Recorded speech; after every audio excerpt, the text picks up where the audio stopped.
TorahBox.com pour la diffusion du judaïsme francophone vous retransmet un enseignement du Rav Moshe Kaufman. Bonne écoute et bon limoud.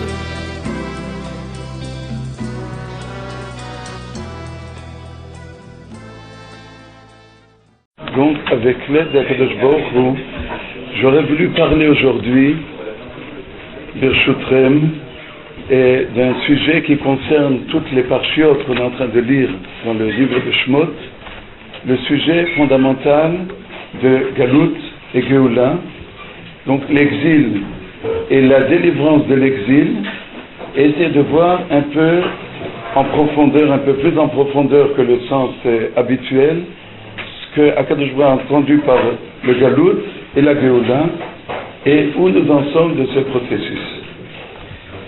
Alors, au premier sens, ce que tout le monde sait, et la Torah est remplie de ce sujet, le sujet du Galut, c'est le châtiment lorsque les Juifs ne se comportent pas comme il se doit. Et il y a nombreux passages dans la Torah, les malédictions de Bechukotai, de Kitavo, le deuxième paragraphe du Shema, Ishamru Lachem, Pen Yifte, etc.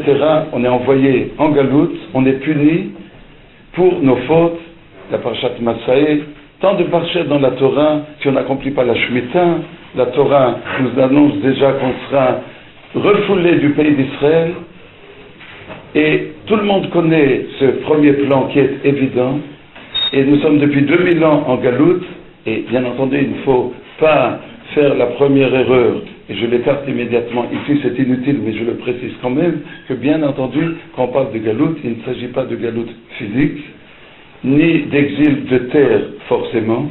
La preuve en est, bien entendu, le Galut Yavan, l'exil de Grèce. Nous n'avons jamais été, nos ancêtres de l'époque en tout cas, n'ont jamais été en Grèce. Ce sont les Grecs qui sont venus en terre d'Israël hellénisés. C'était l'assimilation par l'hellénisation, et en aucun cas il n'y a eu d'exil physique. Donc quand on parle d'exil, cela ne signifie pas forcément le point de vue physique. Le point de vue d'exil de la terre d'Israël est une conséquence qui est habituelle, mais qui n'est pas inéluctable. Et bien entendu, depuis 2000 ans, nous sommes en Galut. Ce Galut est vrai, que ce soit en terre étrangère, comme malheureusement jusqu'à la construction du Beth Amikdash Bekarov Bimer Vyemeinu, en terre d'Eretz Israël, avec tout le sourire, comme le Rav de Bris Zatzal avait dit que la terre d'Israël, le retour en Israël, c'est un sourire d'Akadosh Baruch Hu. Dieu a souri au peuple juif, mais le Galut est toujours là. Je me permets d'ailleurs de faire une toute petite incartade pour que ce soit encore plus clair.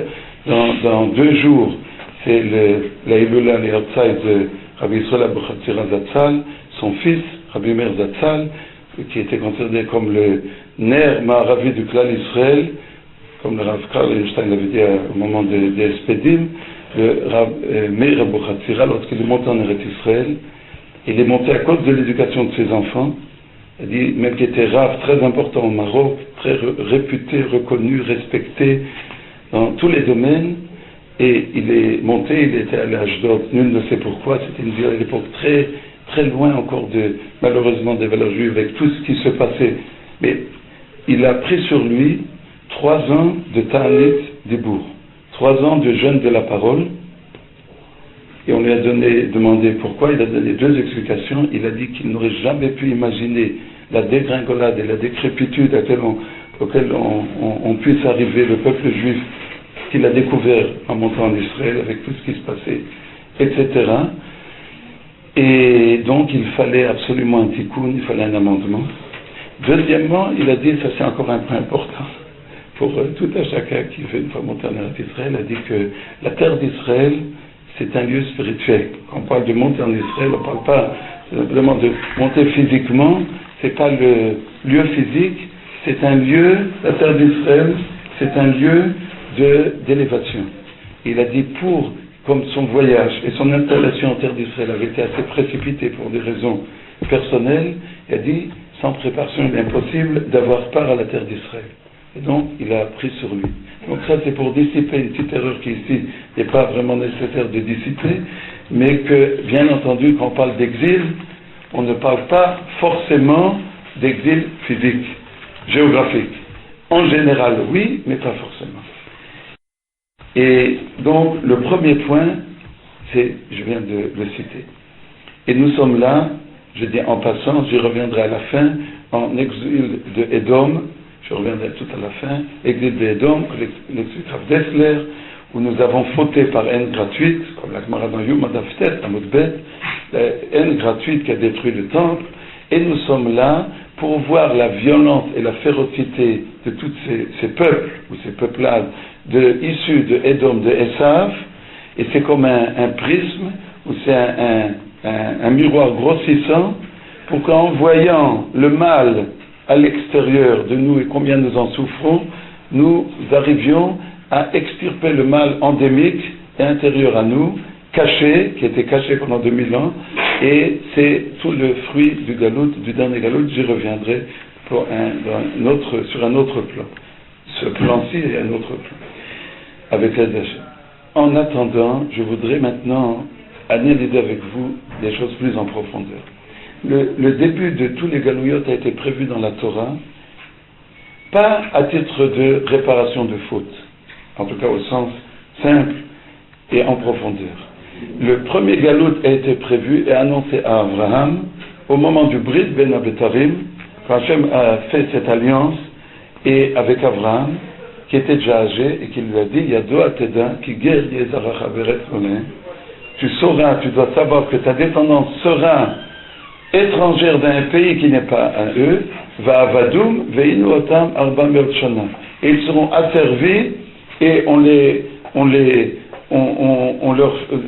ils seront en servitude pendant 400 ans. Et ici, on voit une autre dimension du galout.